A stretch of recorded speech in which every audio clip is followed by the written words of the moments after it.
प्रधानमंत्री, prime minister. संविधान द्वारा प्रदत्त सरकार की संसदीय व्यवस्था में राष्ट्रपति केवल नाम मात्र का कार्यकारी प्रमुख होता है तथा वास्तविक कार्यकारी शक्तियां प्रधानमंत्री में निहित होती हैं। दूसरे शब्दों में, राष्ट्रपति राज्य का प्रमुख होता है जबकि प्रधानमंत्री सरकार का प्रमुख होता है। प्रधानमंत्री की नियुक्ति। संविधान में प्रधानमंत्री की निर्वाचन नियुक्ति के लिए कोई विशेष प्रक्रिया नहीं दी गई। अनुच्छेद 75 केवल इतना कहता है कि राष्ट्रपति प्रधानमंत्री की नियुक्ति करेगा। हालांकि इसका अभिप्राय यह नहीं है कि राष्ट्रपति किसी व्यक्ति को प्रधानमंत्री नियुक्त करने हेतु स्वतंत्र है। सरकार की संसदीय व्यवस्था के अनुसार राष्ट्रपति लोकसभा में बहुमत प्राप्त दल के नेता को प्रधानमंत्री नियुक्त करता है, परंतु यदि लोकसभा में कोई भी दल स्पष्ट बहुमत में न हो तो राष्ट्रपति प्रधानमंत्री की नियुक्ति में अपनी व्यक्तिगत विवेक स्वतंत्रता का प्रयोग कर सकता है। इस स्थिति में राष्ट्रपति सामान्यतः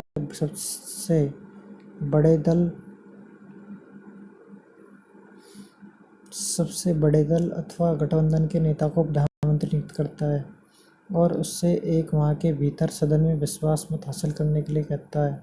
राष्ट्रपति द्वारा इस विवेक स्वतंत्रता का प्रयोग प्रथम बार 1989 में किया गया, जब तत्कालीन राष्ट्रपति नीलम संजीवनी रेड्डी ने मोरारजी देसाई भारतीय जनता पार्टी के सरकार के पतन के कारण चरण सिंह गठबंधन के नेता को प्रधानमंत्री नियुक्त किया। एक स्थिति और भी है जब राष्ट्रपति प्रधानमंत्री के चुनाव में नियुक्ति के लिए अपना व्यक्तिगत निर्णय लेता है। जब प्रधानमंत्री की अचानक मृत्यु हो जाए और उसका कोई स्पष्ट उत्तराधिकारी न हो। ऐसा तब हुआ जब 1984 में इंदिरा गांधी की हत्या हो गई। तत्कालीन राष्ट्रपति ज्ञानी जैल सिंह ने राजीव गांधी को प्रधानमंत्री नियुक्त कर कार्यवाहक प्रधानमंत्री नियुक्त करने की प्रथा को अनदेखा किया। बाद में कांग्रेस संसदीय दल ने सर्वसम्मति से उन्हें अपना नेता चुना। हालांकि किसी निवर्तमान प्रधानमंत्री की मृत्यु पर यदि सत्ताधारी दल एक नया नेता चुनता है तो राष्ट्रपति के पास उसे प्रधानमंत्री नियुक्त करने के अलावा अन्य कोई विकल्प नहीं होता। सन 1980 में दिल्ली उच्च न्यायालय ने कहा कि संविधान में यह आवश्यक नहीं है कि एक व्यक्ति प्रधानमंत्री नियुक्त होने से पूर्व लोकसभा में अपना बहुमत सिद्ध करे। राष्ट्रपति को पहले प्रधानमंत्री की नियुक्ति करनी चाहिए जब एक यथोचित समय सीमा के भीतर उसे लोकसभा में अपना बहुमत सिद्ध करने के लिए कहना चाहिए। उदाहरण के लिए चरण सिंह 1989, वीपी सिंह 1989,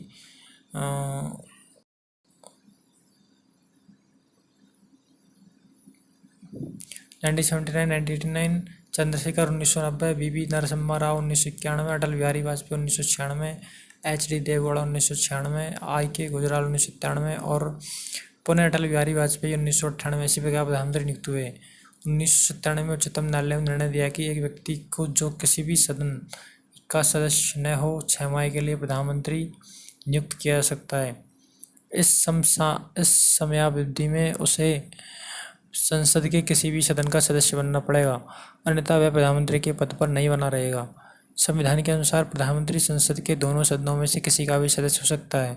उदाहरण के लिए इंदिरा गांधी 1986, देवेगौड़ा 1996, मनमोहन सिंह 2004 और 2009 में राज्यसभा के सदस्य थे। दूसरी ओर ब्रिटेन में प्रधानमंत्री को निम्न सदन हाउस ऑफ कॉमन्स का सदस्य होना ही चाहिए। शपथ, पदावधि एवं वेतन। प्रधानमंत्री का पद ग्रहण करने से पूर्व राष्ट्रपति उसे पद की गोपनीयता की शपथ दिलाता है। पद एवं गोपनीयता की शपथ लेते हुए प्रधानमंत्री कहता है कि मैं भारत के संविधान के प्रति सच्ची श्रद्धा और निष्ठा रखूंगा। मैं भारत की प्रभुता एवं अखंडता अक्षुण्ण रखूंगा। मैं श्रद्धापूर्वक एवं स्वतंत्रता से अपने पद के दायित्वों का निर्वहन करूंगा। मैं भय या पक्षपात, अनुराग या द्वेष के बिना सभी प्रकार के लोगों के प्रति संविधान और विधि के अनुसार न्याय करूंगा।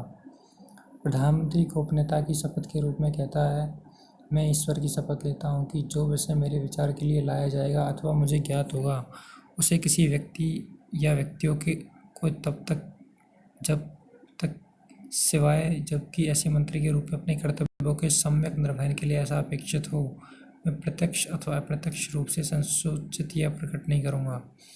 प्रधानमंत्री का कार्यकाल निश्चित नहीं है तथा वह राष्ट्रपति के प्रसाद पर्यंत अपने पद पर बना रहता है। हालांकि इसका अर्थ यह नहीं है कि राष्ट्रपति किसी भी समय प्रधानमंत्री को उसके पद से हटा सकता है।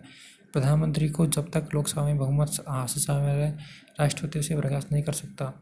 लोकसभा में अपना विश्वास मत खो देने पर उसे अपने पद से त्यागपत्र देना होगा अथवा त्यागपत्र न देने पर राष्ट्रपति उसे बर्खास्त कर सकता है। प्रधानमंत्री के वेतन व भत्ते संसद द्वारा समय समय पर निर्धारित किए जाते हैं। वह संसद सदस्यों को प्राप्त होने पर वेतन एवं भत्ते प्राप्त करता है। इसके अतिरिक्त वह व्यय आवश्यक भत्ते, मुक्त आवास, यात्रा भत्ते, स्वास्थ्य सुविधाएं आदि प्राप्त करता है। सन 2001 में संसद ने उसके व्यय आवश्यक भत्तों को 1500 से बढ़ाकर 3000 प्रतिमाह कर दिया।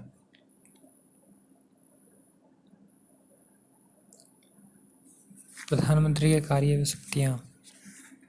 प्रधानमंत्री के कार्य व शक्तियाँ निम्नलिखित हैं। प्रधानमंत्री के संबंध में केंद्रीय मंत्रिपरिषद के प्रमुख के रूप में प्रधानमंत्री की शक्तियाँ निम्न हैं। वह मंत्री नियुक्त करने हेतु अपने दल के व्यक्तियों की राष्ट्रपति को सिफारिश करता है। राष्ट्रपति उन्हीं व्यक्तियों को मंत्री नियुक्त कर सकता है जिनकी सिफारिश प्रधानमंत्री द्वारा की जाती है। वह मंत्रियों की विभिन्न मंत्रालय आवंटित करता है और उनमें फेरबदल करता है। वह किसी मंत्री को त्यागपत्र देने अथवा राष्ट्रपति को उसे बर्खास्त करने की सलाह दे सकता है। वह मंत्रिपरिषद की बैठक की अध्यक्षता करता है तथा उसके निर्णयों को प्रभावित करता है। वह सभी मंत्रियों की गतिविधियों को निर्देशित करता है और उन्हें समन्वय करता है। वह पद से त्यागपत्र देकर मंत्रिमंडल को बर्खास्त कर सकता है। चूंकि प्रधानमंत्री मंत्रिपरिषद का प्रमुख होता है, अतः जब प्रधानमंत्री त्यागपत्र देता है अथवा उसकी मृत्यु हो जाती है तो अन्य मंत्री कोई भी कार्य नहीं कर सकते। अन्य शब्दों में, प्रधानमंत्री की मृत्यु अथवा त्यागपत्र से मंत्रिपरिषद स्वयं ही विघटित हो जाती है और एक शून्यता उत्पन्न हो जाती है। दूसरी ओर किसी अन्य मंत्री की मृत्यु या त्यागपत्र पर केवल रिक्तता उत्पन्न होती है जिसे भरने के लिए प्रधानमंत्री स्वतंत्र होता है। राष्ट्रपति के संबंध में प्रधानमंत्री निम्न शक्तियों का प्रयोग करता है। वह राष्ट्रपति एवं मंत्रिपरिषद के बीच संवाद की मुख्य कड़ी है। उसका दायित्व यह है कि संघ के कार्यकलाप के प्रशासन संबंधी और विधान विषयक प्रस्तावनाओं संबंधी मंत्रिपरिषद के सभी विनिश्चय राष्ट्रपति को संसूचित करे, सूचना दे उसे।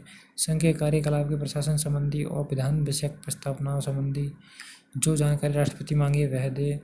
किसी विषय को जिस पर किसी मंत्री ने विनिश्चय कर लिया है किंतु मंत्रिपरिषद ने विचार नहीं किया है, राष्ट्रपति द्वारा अपेक्षा किए जाने पर परिषद के समक्ष विचार के लिए रखें। वह राष्ट्रपति को विभिन्न अधिकारियों जैसे भारत का महान्यायवादी, भारत का महानियंत्रक एवं महालेखा परीक्षक, संघ लोक सेवा आयोग का अध्यक्ष एवं उसके सदस्यों, चुनाव आयुक्त, वित्त आयुक्तों का अध्यक्ष एवं उसके सदस्यों एवं अन्य की नियुक्ति के संबंध में परामर्श देता है।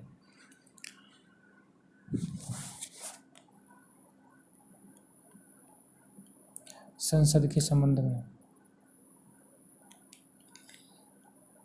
प्रधानमंत्री निचले सदन का नेता होता है। इस संबंध में वह निम्नलिखित शक्तियों का प्रयोग करता है। वह राष्ट्रपति को संसद का सत्रावसान करने संबंधी परामर्श देता है। वह किसी भी समय लोकसभा विघटित करने की सिफारिश राष्ट्रपति से कर सकता है। वह सभा पटल पर सरकार की नीतियों की घोषणा करता है। अन्य शक्तियाँ विकारी है। उपरोक्त तीन मुख्य भूमिकाओं के अतिरिक्त प्रधानमंत्री की अन्य विभिन्न भूमिकाएं भी हैं।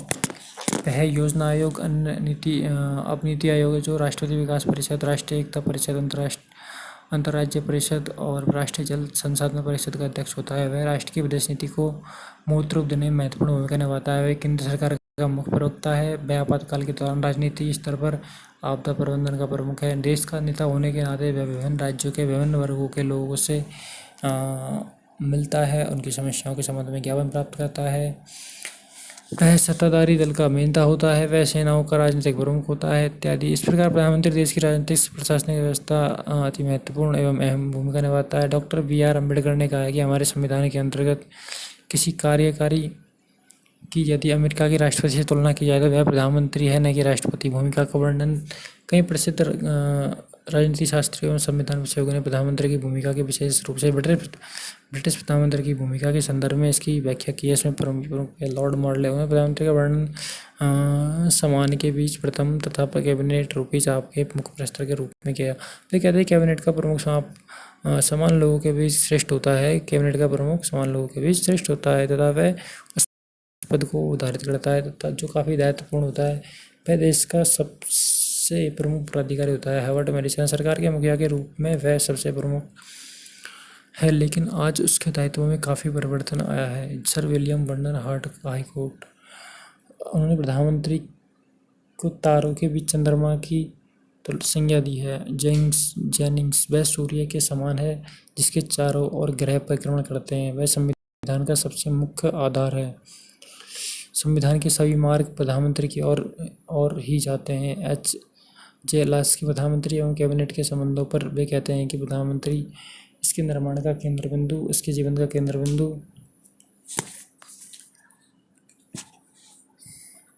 एवं इसकी मृत्यु का केंद्र बिंदु है। उन्होंने प्रधानमंत्री की ऐसी दुई बताया कि जिसके इर्द गिर्द संपूर्ण सरकारी मशीनरी घूमती है। HRV प्रिस्के, सरकार देश की प्रमुख है और वह प्रधानमंत्री सरकार का प्रमुख है। मुनरो ने प्रधानमंत्री के लिए कहा वह राज्य की नौका का कप्तान है। रैम्पमोर ने इसे राज्य के जहाज का मल्लाह कहा है। ब्रिटिश संसदीय व्यवस्था में प्रधानमंत्री की भूमिका इतनी महत्वपूर्ण एवं अहम होती है कि देखने वाले इसे प्रधानमंत्री सरकार कहते हैं। इस प्रकार R.H. क्रॉसमैन कहते हैं कि युद्ध के पश्चात कैबिनेट सरकार प्रधानमंत्री सरकार में पूर्णतः परिवर्तित हो गई है। इसी प्रकार हम्फ्री डेविल कहते हैं कि संसद प्रायोगिक रूप से संप्रभु नहीं है। संसदीय लोकतंत्र अब ढह चुका है। ब्रिटिश व्यवस्था का प्रमुख दोष प्रधानमंत्री की सुपर मिनिस्ट्रियल शक्ति है। यही व्याख्या भारत के संदर्भ में सही है, में भी सही है।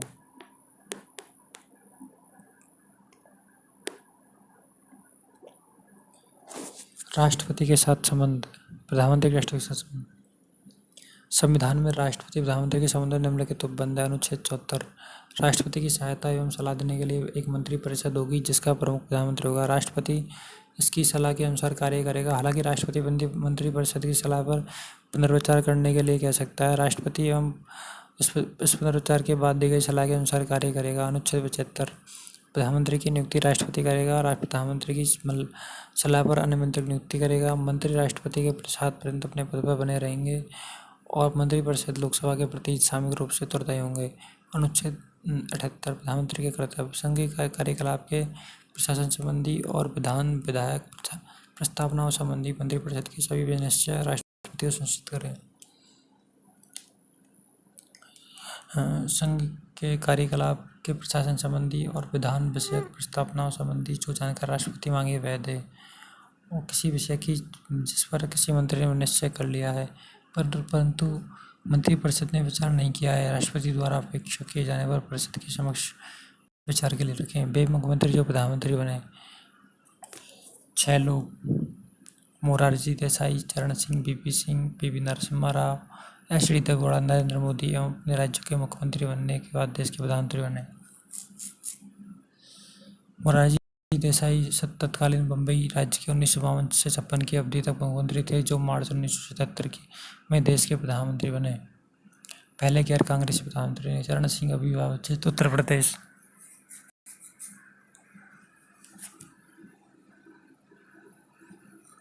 के 1967-68 तथा 1970 में मुख्यमंत्री थे, जो मोरारजी देसाई के बाद प्रधानमंत्री ने। VP सिंह भी उत्तर प्रदेश के मुख्यमंत्री थे, जो राष्ट्रीय मोर्चा सरकार में प्रधानमंत्री बने। दिसंबर 1979 से नवंबर 1990 तक PV नरसिम्हा राव दक्षिण भारत में प्रधानमंत्री बनने वाले पहले नेता थे। ये 1971 से 1973 तक आंध्र प्रदेश के मुख्यमंत्री थे। बाद में वे 1991 से 96 तक देश के प्रधानमंत्री रहे।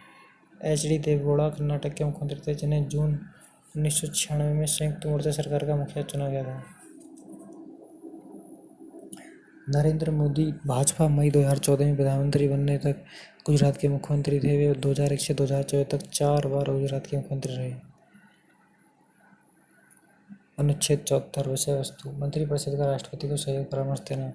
अनुच्छेद 75, मंत्रियों से संबंधित प्रावधान। अनुच्छेद 77, भारत सरकार द्वारा कार्रवाइयों का संचालन। अनुच्छेद 78, प्रधानमंत्री का राष्ट्रपति को सूचनाएं प्रदान करने संबंधी कर्तव्य। ये हो गया प्रधानमंत्री के बारे में ऑल डिटेल्स, जो कि UPSC के लिए मस्ट है। और जो ये हम बुक पढ़ रहे हैं वो है लक्ष्मीकांत UPSC की बाइबल। UPSC में पॉलिटी